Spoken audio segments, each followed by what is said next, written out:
অহা 1 ছেপ্টেম্বৰৰ পৰা অসমৰ 13খন মেডিকেল কলেজতে এটা বিশেষ মেডিকেল কেম্প অনুষ্ঠিত হ'ব। কি বিশেষ মেডিকেল কেম্প?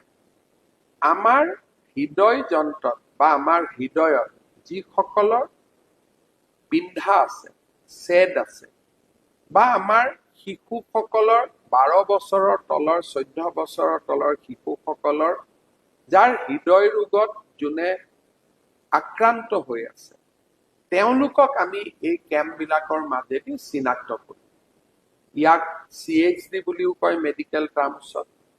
যাক অপাৰেশ্যনৰ প্ৰয়োজন হ'ব, তেওঁলোকক আমি বেংগলোৰ, বোম্বে, গুৱাহাটী বেমাৰৰ ষ্টেটাছ অনুসৰি বিভিন্ন জাগাত গৈ আমি অপাৰেশ্যন কৰাই লৈ আহিম।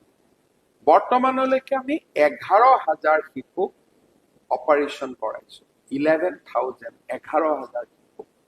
পেপাৰে পত্ৰ এইবোৰ কথা নিলিখে, সাংবাদিকসকলে এইবিলাক কথা লিখি বেয়া পায়।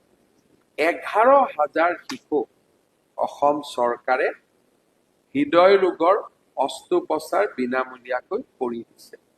এতিয়া আমি 1 ছেপ্টেম্বৰৰ পৰা আৰু এটা মেডিকেল কেম্প কৰিম। আপোনালোকৰ ঘৰৰ কাষৰ, গাঁৱৰ কাষৰ কোনোবা যদি শিশু 14 বছৰৰ